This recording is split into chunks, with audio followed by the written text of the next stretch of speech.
Hello, hello. How you guys doing today? Do we even have people on? Are people joining? How you all doing? Make sure that I know there's a little bit of a delay there in my voice. When you guys actually are on, go ahead and use your chat box and let me know. Let me know that you guys are on. I see Shane is on. I see a few of you just joining the room right now. All right, LA baby, I love it. Evan's on. I appreciate you guys being on. Oh, we got some Florida people. All right, people are coming in. Hansa's fucking everywhere, man. This guy's like fucking on every single webinar I have. I love it. I love it.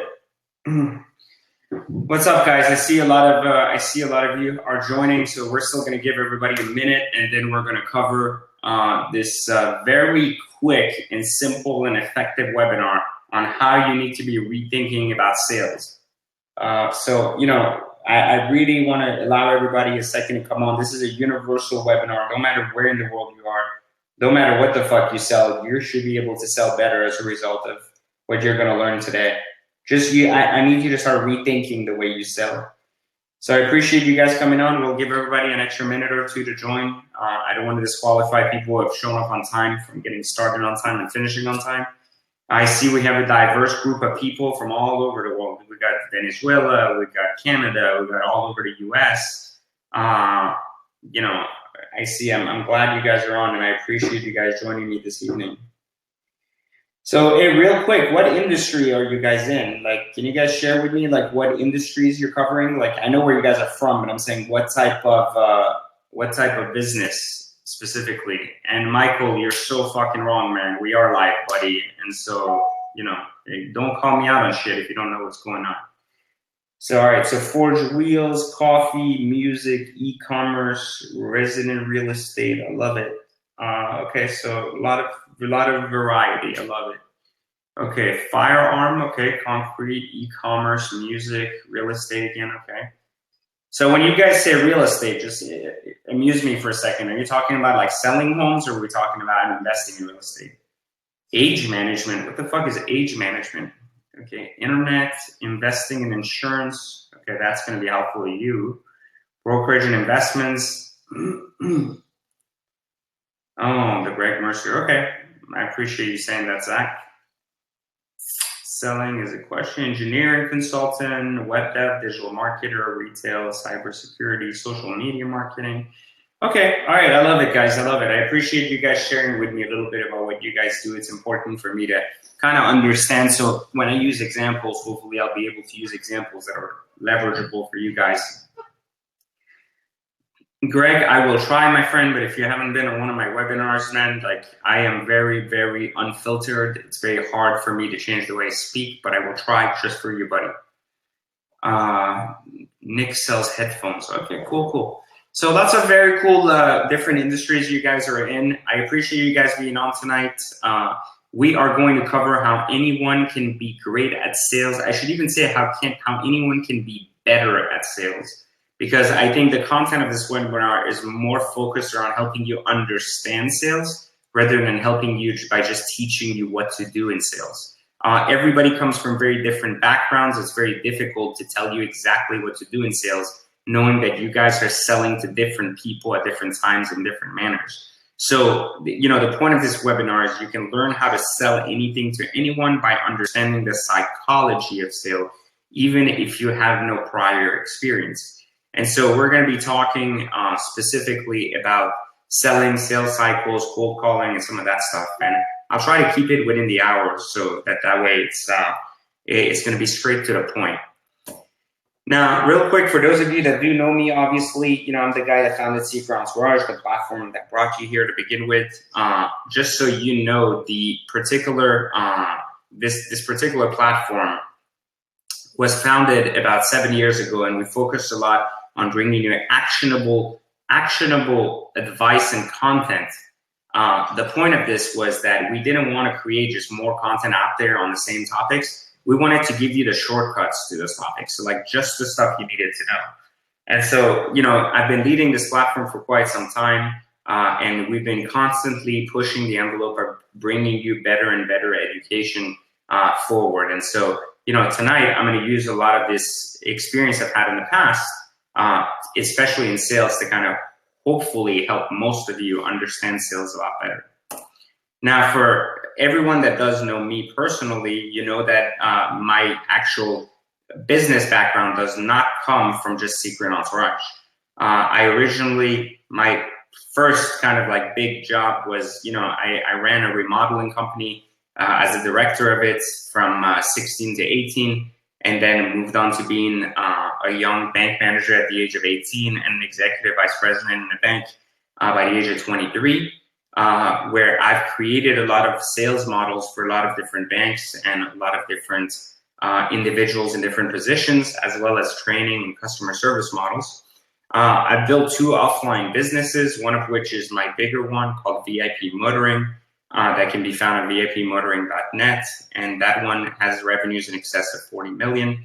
I created that business from scratch with nothing but my own money, and literally started washing cars for $5, and using sales I've been able to really kind of sell not just my services in the detailing space up, but eventually evolve and sell services and everything from car brokerage, car investments, like watches and everything in between, to become a full-fledged concierge service. And then another business I created, which was ultimately selling myself for contracts that were $1 million plus, was Secret Consulting, which ultimately leveraged the idea of selling a lot of the same services back when I was in banking over to other organizations outside of my corporate America days. So I eventually entered the internet marketing space. That's where most of you started hearing from me. And again, I had no understanding of coding, programming, online marketing. And I've now built sites that together have well over 2 million visitors a month and over 1 million social followers, and who've had revenues of over $3 million. That was after going, you know, from everything I've learned offline, and I still own these offline companies and now I've gone online. Now, I've written a total of 10 books. Third Circle Theory is the one you may have heard of. And now after, you know, 3 years and well over 150,000 copies sold, it was, you know, one of the best self-published books sold anywhere. Now, the key to that is also just for you guys, because I'm going to tell you this, Radius, the sequel to Third Circle Theory that many of you have been waiting on, is actually coming out early next month. So please look out for that. You can find out more about this at powerofradius.com, where I'm going to be sharing a little bit about the concepts shared in the book. It's going to be a very powerful, applicable book. So hopefully you guys do follow Third Circle Theory. Will enjoy the sequel. Now, anyways, if you guys have questions, go ahead and submit them so that I can get to the questions at the end of it. And of course, everything you're going to be learning today is actually a piece of a course I have called Sales 101. So a lot of the teachings that are going to be taught here today in this are going to actually be like in the course itself. So I'm just taking some of the important segments of the course and having you just ultimately like just see kind of what you need to know, the basics, the more important things. So, and Gabrielle, like if you don't like it, my friend, just get off the webinar, man. Don't bring the negative energy for me. So again, like if you, this is going to be a sales, you know, course to help you understand sales. So again, if you have questions, you can put them in the box, in your little chat box, and I'll be getting back to them at the exact end of this. And I'll do my best to answer every single one of them, okay? So anyways, so again, what are we going to look at? We're going to look at a segment of Sales 101, my course, and the whole concept of the course is a people-centric approach to better selling. Again, there's going to be 4 key concepts we talk about today. It's understanding people, how to position a sale so that it's a lot easier for you to close. And again, the 5-second rule, something I have for cold calling, you have to hear. And one of the biggest concepts that people, especially many of you that are in internet marketing, struggle with is how to actually increase sales online, especially when you don't have an interaction with people. So we're going to look at these 4 key concepts tonight, and hopefully you'll have a better understanding as a result of them. So this is one of my, I guess this is the biggest learning from my course, which is price is the cost of a product or service. Value is what the product or service is worth to the person buying it.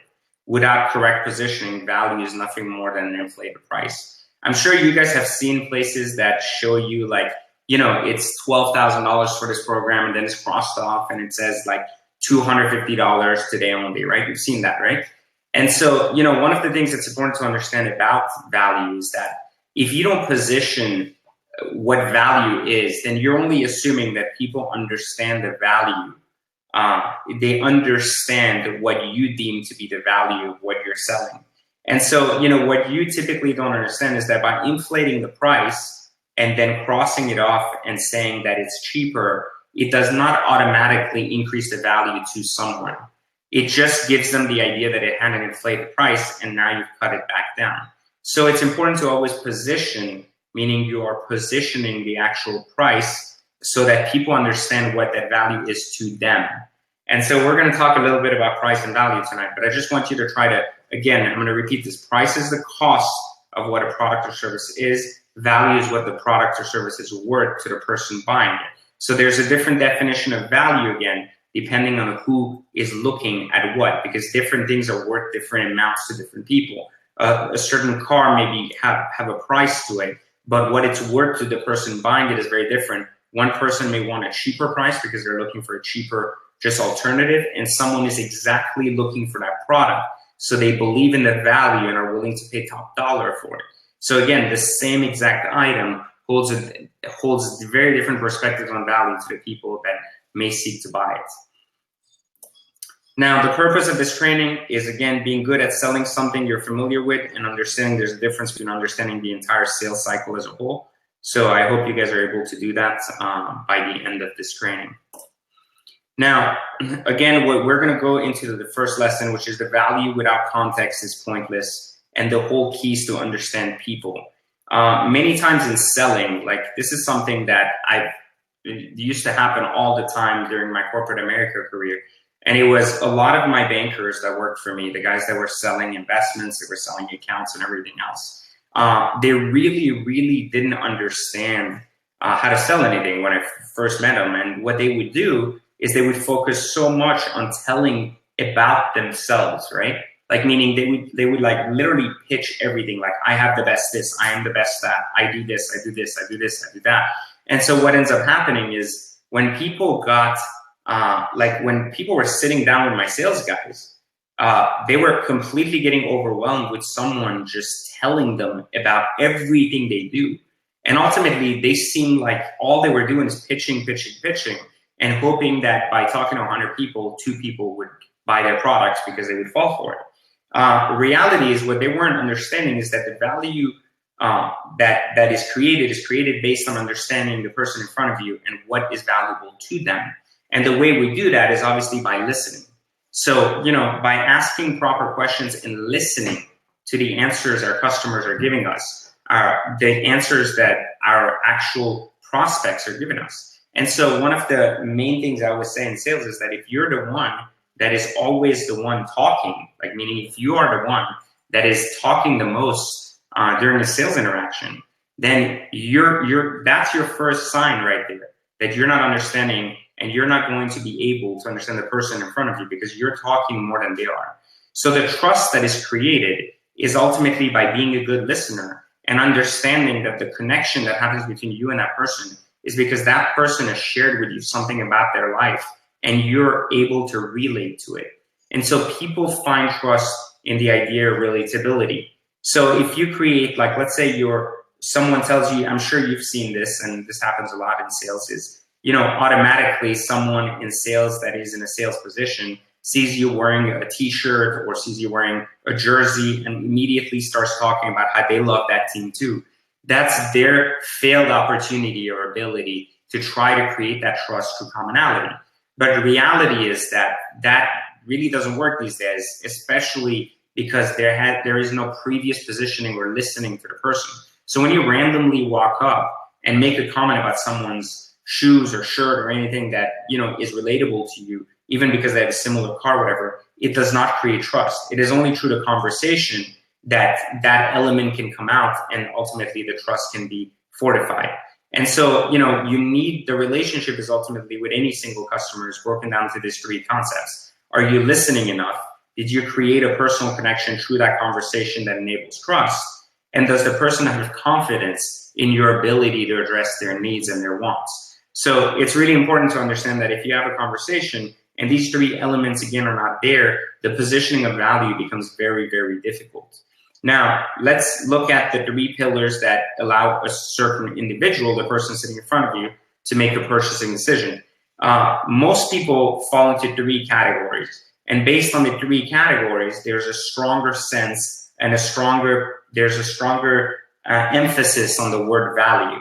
So when people have a need, they're not looking for value. What they're looking for is to purchase or take something they absolutely have to have because they don't have a choice. So most of us, when we buy toothpaste, we're looking for kind of like what we need specifically and then the best price on that product.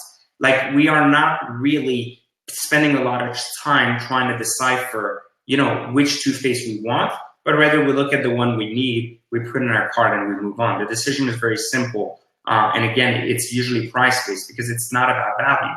On the other side, though, when we want something, it becomes very much about value because we put more emphasis on value to ourselves. And such as when we look for luxuries we want, let's say we go buy a car, we typically want a specific car. We don't necessarily, I know many of us need a car. So some of us, for them, a car is a need. Most of us, even people who are limited on budget, typically have a want in the car they want. And as a result, it's not always the cheapest or the most affordable. It's often considered luxury because it's something above your initial ability to afford that you just want. So as a result of that want, you're always seeking better value. You're seeking a way to, because the value holds more weight to you, you're seeking a way to get to your want, even if the price is above your ability to spend. So typically, if you're selling someone a need, it becomes a lot easier to sell because they're going to have to buy it, but it becomes a price war. If you're selling someone a want, it becomes a differentiated situation in terms of how or what you're presenting. And then the third and most powerful one is what you call social acceptance. So that is value where, based on what you're selling, it's not necessarily what you're selling, but it's ultimately what it allows people to do. Social acceptance or luxuries such as, if you think of a woman buying a handbag, if she's looking at, let's say, Louis Vuitton or something like Michael Kors, okay, well, there's a significant price difference for something that's very much ultimately the same exact thing. But one has a lot of social acceptance, meaning that there's an actual brand value that goes with it. And so people are willing to spend more. And so you have to understand kind of the product you're selling and which one does it fall into, so that you can adjust the way you sell. It's either a need, a want, or something that creates social acceptance as a result of being part of it. So that's just kind of the understanding of how value is ultimately set from the standpoint of understanding the actual people that you're providing that value for. One of the things that's really actually important in sales is to actually read the people in front of you. Too many people focus the sale again on, I'm assuming that the person in front of me is ultimately my customer, or they wouldn't be sitting in front of me. And that's not always true.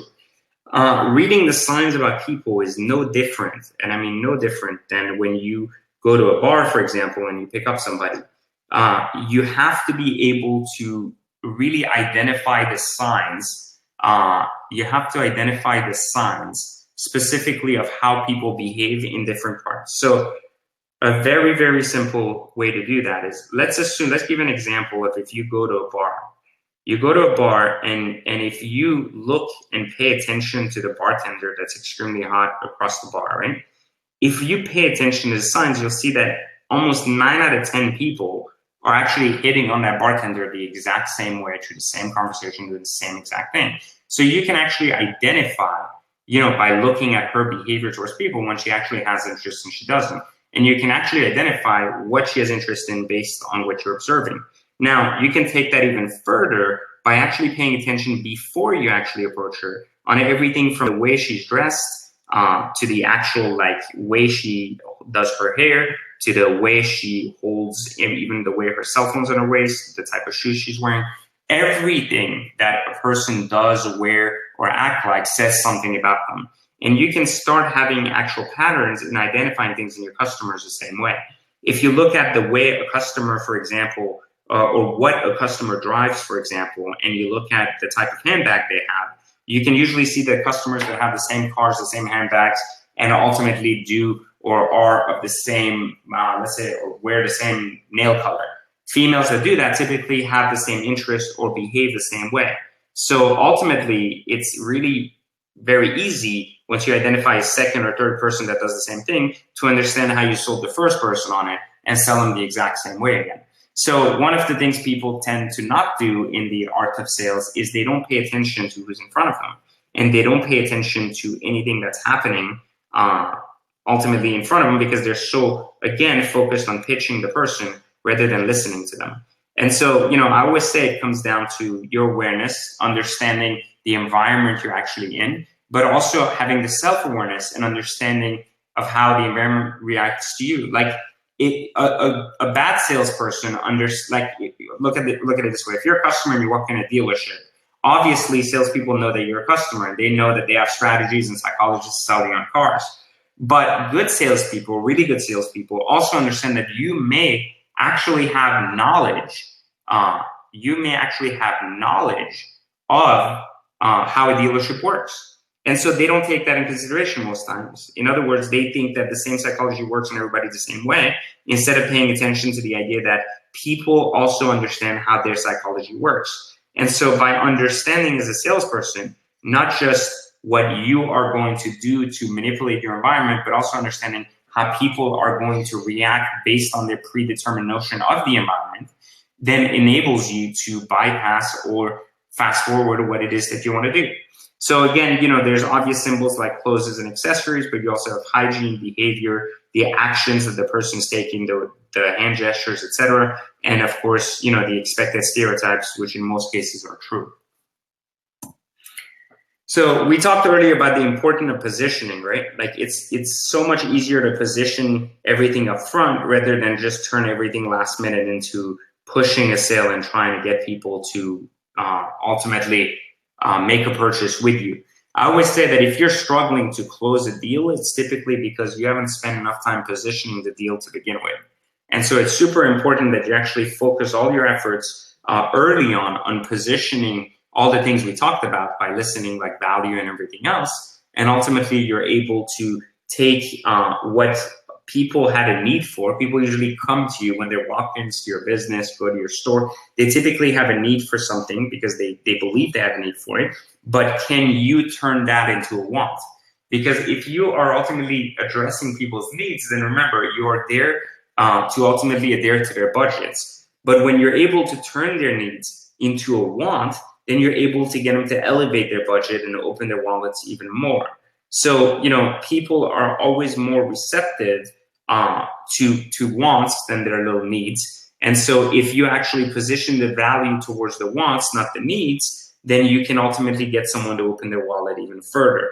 The key always becomes early on to educating the buyer and allow them to self-discover the need. Meaning you don't want to tell a buyer what they need to be doing or what they want. You need to ultimately show them by educating them on the market about why it's a better value.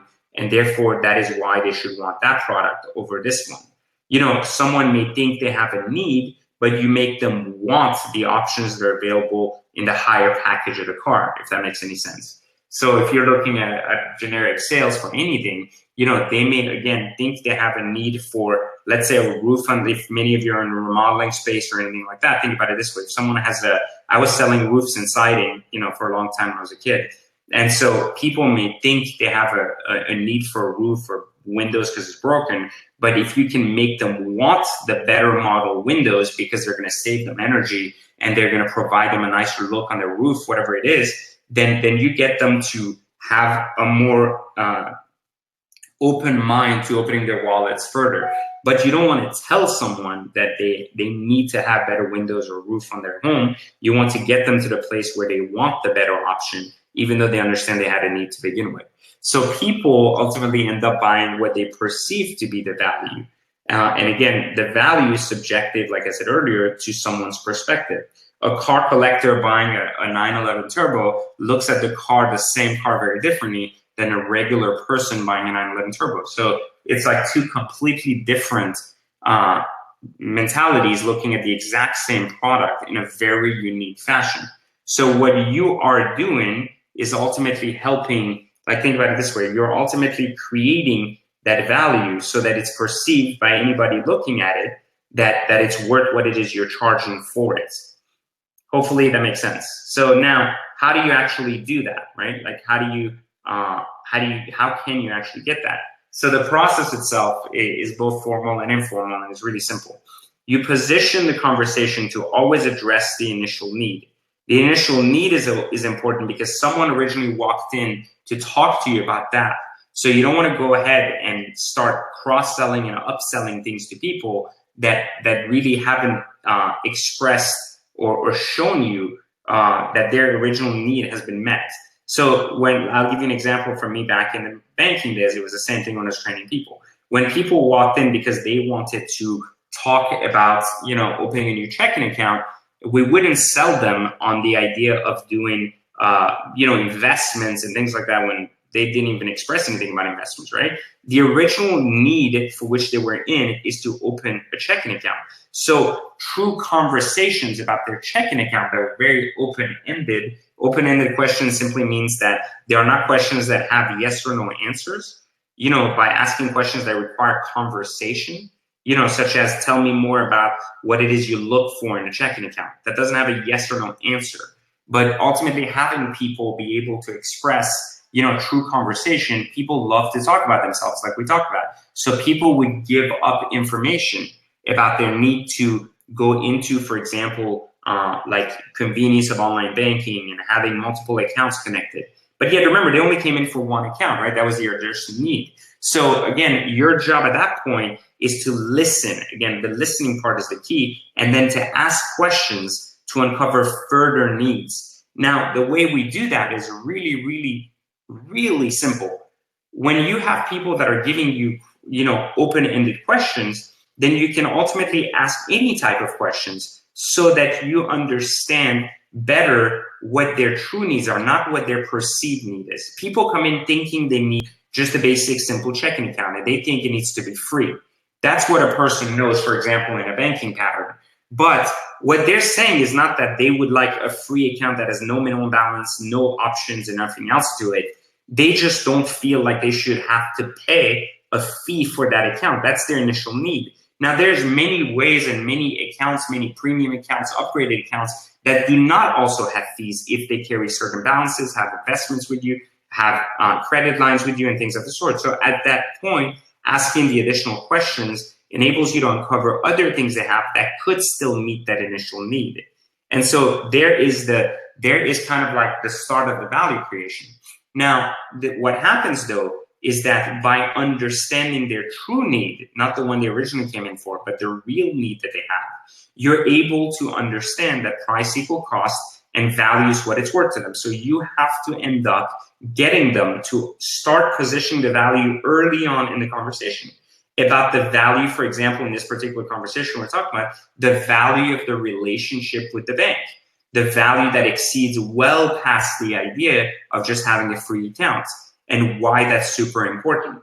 So again, when that happens, then you're showing people the additional reasons why your expertise and your understanding and the relationship you just created enabled you to make a very good recommendation. So at that point, you've started to convert their need, which was a very basic and simple need, into a want, because now they understand exactly what they want.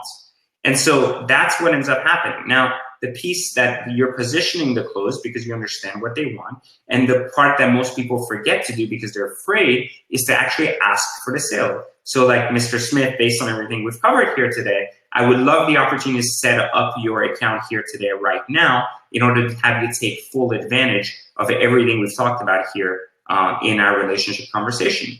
And now at this point, when you're ready, like once you've asked for the sale, right? Like by closing it, you're reinforcing. When you close, you have to reinforce the value they're going to establish, and you have to make sure they take full advantage of that value you were talking about. So, just putting them in a premium product and upselling them and selling them a bunch of stuff is not enough to reestablish the trust and keep them there. You have to walk them through the process. You don't want people to get overwhelmed by all of these things they purchased, because then they have what they call buyer's remorse. So what you want to do is make them feel good about it by reinforcing that value and reestablishing the trust by the follow-up. So when you're closing, you're actually closing and you're reminding them what's happening. You're also setting expectations to how you're going to follow up with them to make sure they're taking full advantage of that entire opportunity. So let's talk a little bit about cold selling, which is on the phone, right? I spend most of my life in my early life in telemarketing, which was the worst, right? My first client's name was Mr. Black Dick. This isn't a joke. It was the worst, and it ultimately it was so hard to get people to not hang up on me all the time. So hard to get people not to hang up on me and just completely not even listen to me. And I'll tell you how I kind of overcame that. The one rule I had when I was training telemarketers after I did really well in it was, can you make an argument as to why someone should stay with you on the phone past 5 seconds? I used to call people all the time, and my pitch when I was in remodeling was really simple. When I sucked at it, it was like, hey, hi, my name is so-and-so. My name is PJ. I'm calling from US Remodeling. We're in your neighborhood doing estimates. We'd like to stop by and actually talk to you about giving you an estimate on your house. Would you be available on Tuesday or Thursday for us to stop in and give you that? And typically before I even got there, I would get hanged up on, because the moment I said this is PJ from US Remodeling, then I would lose the client on the spot, because the client had no affiliation with US Remodeling, nor did they know a guy named PJ, so they pretty much hanged up on me, right? And that's usually how most of us react to telemarketers. We hear a phone call, we pick it up, and it says, hi, this is so-and-so with this company, and we immediately hang up because we have no affiliation. Sometimes we hear, hey, this is a message from your credit card company. We hang up, we don't give a shit. So again, can you make an argument as to why someone should stay with you on the phone past 5 seconds? Now, when I changed my pitch, it went a little bit different, because I actually understood that cold calling also required a little bit of pre-work. And so you heard my pitch understanding the idea of cold calling, and then I'm going to let you hear my speech on the other side. So here's the speech itself, just so you understand how it works. If I was in the early stages, I would say, hey, Mr. and Mrs. Speed, Mr. and Mrs. whatever Black, this is PJ and I'm calling from US Remodeling. Now, and I would get hanged up on. Now, in the better side of things, when I actually got my act together, I would say, hey, is this Mr. Smith? And first off, I would start it that way. Is this Mr. Smith? And if I got a pause, I would immediately say, living at so-and-so address. And so now I would get their attention. I know their name, I know their address, right? Because I had a book, and that's how I called them. I called them from the phone pages back in the day when they had the internet for that. So when I called, I said, is this Mr. Smith from 9205 Elmer Street? And Mr. Smith would be like, I'm sorry, who's this calling? Hey, buddy, my name is PJ. I'm a friend of John, your neighbor at 92209 with this street across from you. And I just wanted to know if you had 5 seconds to chat with me.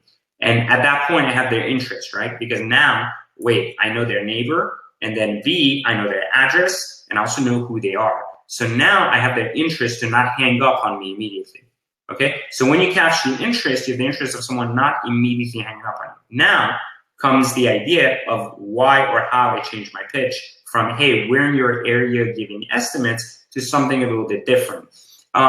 Mr. Smith, as I told you, I'm friends with, John down the street, and I'm actually a contractor. And as a friend of John, I actually recently finished his roof and realized that he had a tremendous amount of hail damage from the last storm that hit.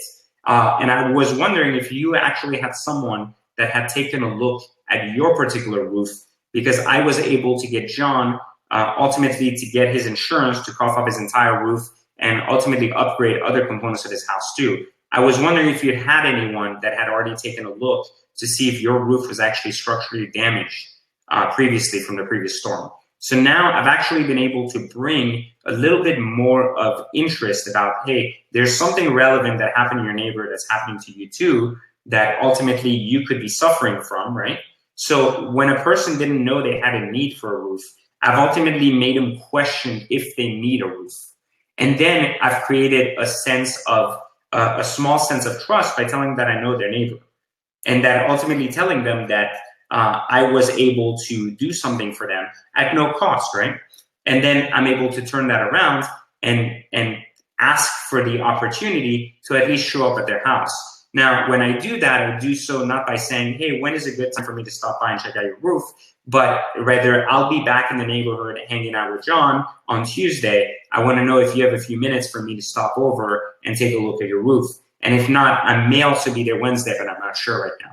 So would you have time for Tuesday for me to stop by and say hello? And in most cases, the person would be like, yeah, definitely stop by, but I don't know if you can get on my roof. No worries, I'll bring a ladder and I'll get up there. Then I would actually tell the salesperson that's literally going over there to tell them that their nickname is PJ and that they were the one that were talking to them on the phone. So the whole idea was to create that continuity from the cold call all the way to the end positioning of the sale from very early stage, so that people would feel comfortable even when the salesperson went in, and it would really help close the deal even more.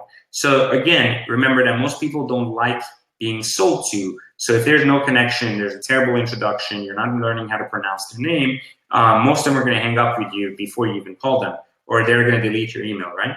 Now, if you get to learn how to pronounce their name and you come up with a strategy before picking up the phone, then you're not hustling to get them to do something, but you're really thinking through how you're going to position the conversation. Now, I know that in telemarketing, you may say, well, I have so many calls to make. Why would I want to spend so much time on each call? Well, the reality is that every call you blow, every call you don't actually get, you get hanged up on, is a missed opportunity. So I would rather slow down and make 30 calls in a day and make 30 meaningful calls than to make 500 calls knowing that 250 people will hang up on me just because they hear my name. So again, the steps are really simple. You have to create the trust, the free will, position the sale, and ultimately close the appointment by doing your pre-work, being confident in who you're calling and how to pronounce the name. Use the 5-second rule to engage them. And again, create that sense of trust and free will like we just did on that example. Give only 2 options at a time, like I told you when I said that it was either Wednesday or Thursday, or I was going to be there on Tuesday and maybe Wednesday. And then ask only questions you know the answers to and help guide the conversation. Meaning on the phone, you don't want to ask a question that could drive someone to give you a no and end the call. I didn't want to ask, hey, by the way, do you know if you have damage on the roof? No, I don't have damage on my roof. Okay, thank you, have a good day, right? I'm screwed. But again, you don't want to ask questions that you don't know the answer to, but you would say something along the lines of, oh, by the way, wasn't that storm awful on Thursday? Because you know for a fact that they had a storm, did it? And did you also feel the hail hit your window because you know that people had hail in that neighborhood? So knowing the answers, you're ultimately pre-positioning kind of where the conversation is going. And then the other part too is don't shoot the shit with your customers for like an hour on the phone when you just met them. They're not your friends yet. The point is not to have a long conversation. And then close the appointment. In most cases, when you're actually talking on the phone, you're not going to close a sale immediately. You're going to close the appointment or the opportunity for the sale. Now, let's talk a little bit about online marketing. The little difference about online marketing, no different than something you do like in person or if you're doing something with the phone, is that, again, it's a lot more impersonal. You're not interacting with the person when they're coming on your site, right? Because so you're unable to personally address or use those symbols we talked about. Again, you have to convince people with trust and positioning that is generic, meaning that it has been used for your audience. But if someone is not of your audience, again, it's going to seem generic. You have to resonate with thousands of people that you don't know specifically and that you don't understand everything about. And then, of course, you have the same 5-second rule to get their attention.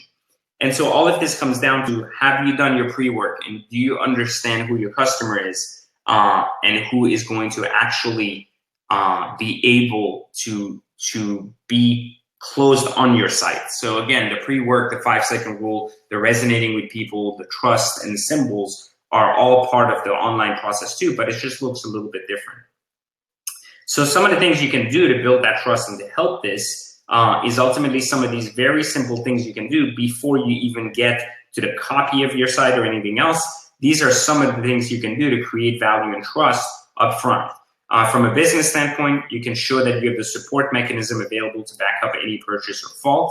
You have a 1-800 number, you have live support, you have online chat support. These things like that help, right? They show that there's a human interaction possible if needed.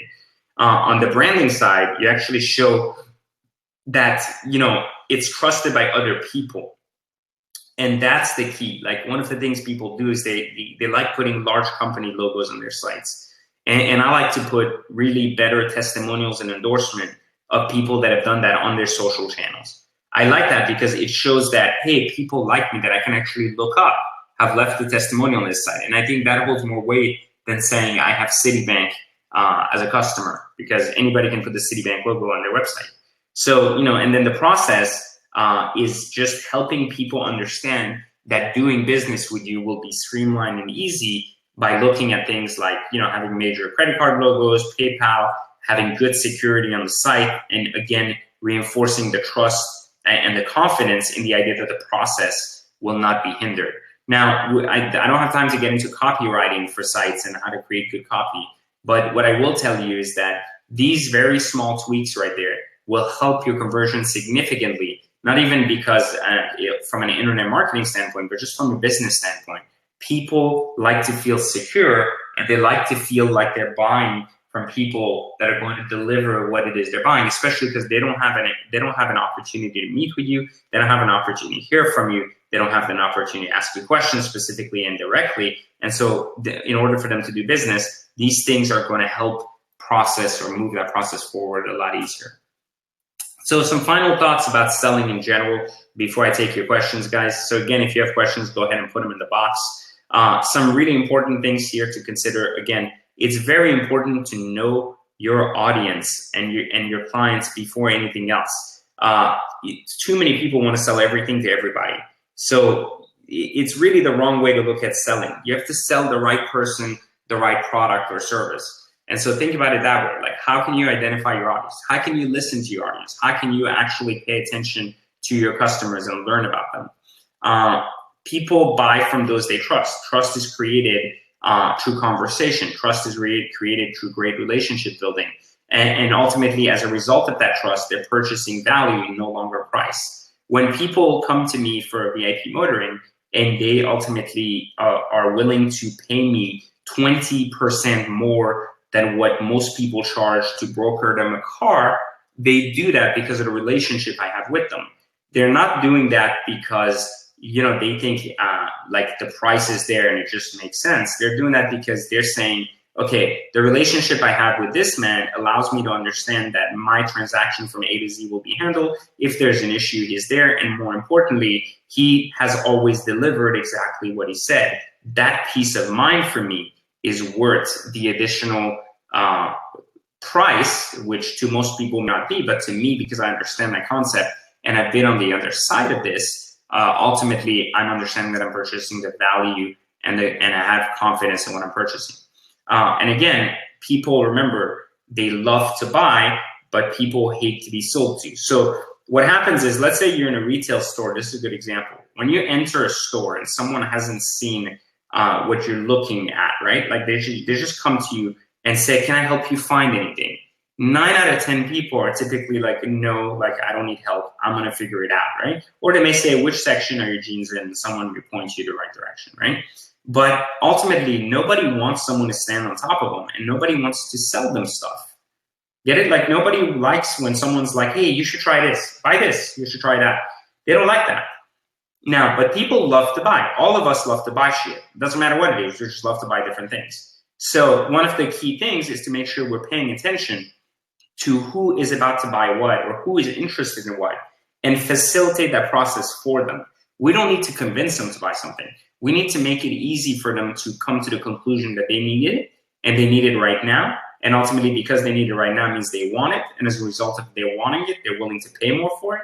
And as a result of buying it, they're going to be socially accepted. And ultimately, through that confidence you've created through that process, they feel confident going through these hoops and actually checking out and keeping the product without having buyer's remorse. So hopefully this makes sense to all of you and you've learned something new about sales in general. Again, the main key here is that I want you to understand how effective selling can be for your business.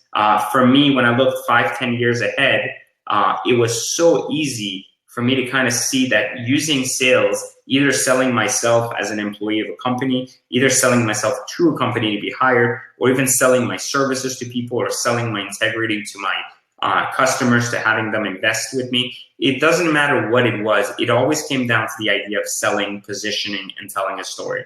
And so I always want you to consider that how important sales are for your next 5 to 10 years. And I want to help you by creating courses like this, help you achieve kind of that vision and your goals, because you need at some point or another to understand sales cycles and how to leverage them for your business, regardless of what business you're in.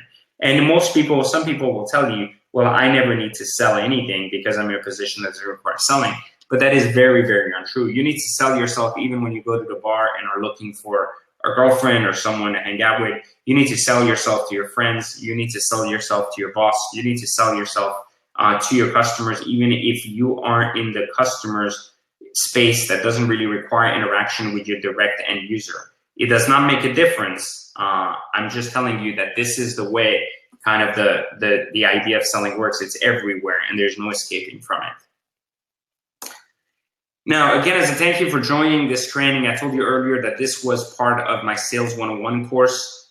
So for those of you that do want to get more information on the sales cycle and want to excel in sales and want to take your skills to the next level, that's why we have a course.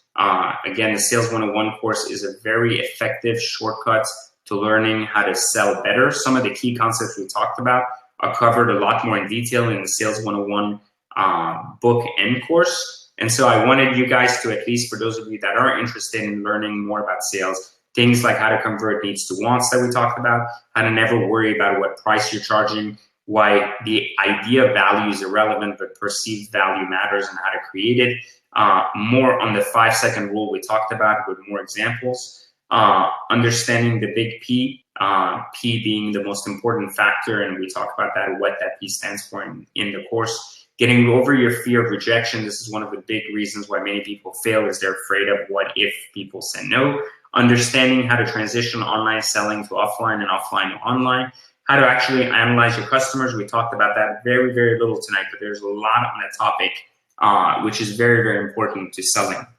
Now, typically we sell these courses for $249, $197, depending on when or how we sell them. That's what all of our courses primarily sell for under the course category of the SequentRoundSquare site. But again, because many of you tonight, again, have recently joined the Academy and others are actually really in need of selling, we've discounted the course for you with coupon code NEEDS2WANT to 50% off for just $99. Everything I do, again, has a 14-day money-back guarantee, this being no different. If you learn about it and you still feel like you're not prepared to be better in sales, then go ahead and just ask me for a refund. But I stand behind everything I sell. And again, the coupon to use is NEEDS2WANT at SequentRoundSquare.com/sales101. It includes a free downloadable copy of the Sales 101 book. And you also get the video in course format that you can actually watch on the site at any time, which should make it very, very easy for you to access all you need in sales. And remember, with all of these courses, again, I do not spend a lot of time writing fluff. So everything I write is direct to the point. You're not going to have a lot of, you're not going to run into a lot of things that require you to kind of like try to understand. It's really straight and very direct to what you need to know. So now I'm going to take your questions. So if you have specific questions about this particular sales cycle or anything else we talked about here, go ahead and ask them. I see that so many people have already submitted questions, so I'm going to go ahead and answer those. But if you guys have any questions, please feel free to put them in the box right in the corner. And as a result of it, I will try to answer as many as I can tonight. And I should be spending the next 20, 30 minutes doing so. So put them in there. Again, if you guys need the course, you can pick it up. It's still on your screen. It should be there, so you guys can actually go and pick that up if you want. And if you need more or if you need to better your selling skills and feel that your business can benefit from it. So Anthony asks, how would you turn needs into wants and justify value if you were trying to sell yourself? Well, it depends what you're selling yourself for, right? And you said here music and film, but I don't really understand what that means. I think that the way you have to understand how you convert needs into wants is by taking someone, like, why does someone have a need for something and why would they have a want for it? And understanding what bridges the two in that specific industry. So, people have a need for transportation from A to B, but what do people want in that transportation, right? What are some of the things that would ease their day, make them smile in their car. Like that's, you understand that bridge, you'll start understanding how to turn needs into wants. Shane says, how would you suggest selling social media marketing and video services when you're just starting out? Been in business for just over a year. I don't understand what social media marketing means. Are you referring to like you're going to manage people's Instagram pages or you're going to give them shout outs? And if you mean video services and you're creating videos for people, those types of businesses, not necessarily social media, but social media marketing comes with a track record. Usually your social proof, we talked about this earlier. Social proof holds a lot of weight in social media marketing. Now, how good are you? Who have you worked with? What are some of the successful returns you've gotten for people? Video services, on the other hand, meaning like when you make videos for people, you go to their house, film them, or work with them on commercials, etc., really are based on relationships and past work. You have to think of that no different than you do when you're selling photography services. The quality of your work really sells people on more and more of your work. So having a really good portfolio and creating really good relationships and showing the value of what a video can do for a business, I think that's where you're going to get the most money for selling video services. Kyle says, say you carry a high-end product as well as a low-end affordable one. Do you market each line product separately, or wouldn't that confuse them? No, not necessarily, Kyle. It depends what you're selling. Now, in some cases, you even see in some restaurants that there's a restaurant in LA that's like $15,000 sushi, and most of the sushi rolls are like $300-400. They only do that because they know most people don't order a $15,000 sushi roll. It's mainly to show that, look, we are a place that sells $15,000 sushi. Like, you're ordering $500 sushi because we are the top of any sushi restaurant anywhere. So it's more of a branding play, but it's an actual like concentration on trying to sell $15,000 sushi. If you are selling better products and you're selling a more affordable entry-level products, the point isn't to just push people into one or the other, but really make a compelling argument about why the product that is more expensive is significantly a better value, even if it's more expensive than the cheaper one. And so a lot of people make that mistake. You can see that in a lot of tech companies. If you go on their landing pages, you'll see that they have, entry like level, and it shows you what you get. And the pro gets you more, and the expert one gets you like everything times 10. And it seems like the difference is only a couple of bucks more for the expert one. So even if someone really only has a need for the basic one, it just makes so much more sense to buy the higher end one. So, you see that also on products like Sting HD has a line of bracelets. They have the fake rose gold ones and they have the really expensive rose gold ones. So again, a lot of different ones in a lot of different ways. So let's see. Next, Marcus says, I sell mailboxes to contractors. We have the best price, but they're usually busy people. How would you stand out in cold calling in such a short time? Well, I mean, remember, we talked about this. It's the 5-second rule, right? How good can you get to capture someone's attention in 5 seconds? The other part, too, is really understanding how to find your audience and how to preset the need. I mean, that you preset a conversation to the value that your mailboxes offer before the call, that you set appointments to have calls. If you're just cold calling, the question becomes, how do you convince someone that in 5 seconds, that what you're about to talk to them about is worth not hanging up on? That's the first primary line of defense in cold calling. So it's more about that than anything else. Let's see. Richard said, I just joined a dealer to learn sales from inside a dealership. Yeah, that's very well done. Just make sure you actually pay attention to how to sell in the actual F&I office. That's where most of the sales happen. Let's see. A very cool face by whoever cool face is. From your personal experience, what is easier to do now, cold calling or selling in person? Always selling in person, because when you sell in person, you're able to sell yourself as much as you sell the business. So if you're good at that, you have 2 chances of winning your client, both in the trust in you and secondly in the trust in the actual product. So when you're selling cold calling, you're just having a preset. So cold calling, when you have no interaction, no body language, no conversation, is a lot easier to hang up a phone than to walk away from someone that's talking to you. You have a much better chance of selling in person than on the phone. Alejandro asks, how do you focus a social cause into selling a product on a crowdfunding platform?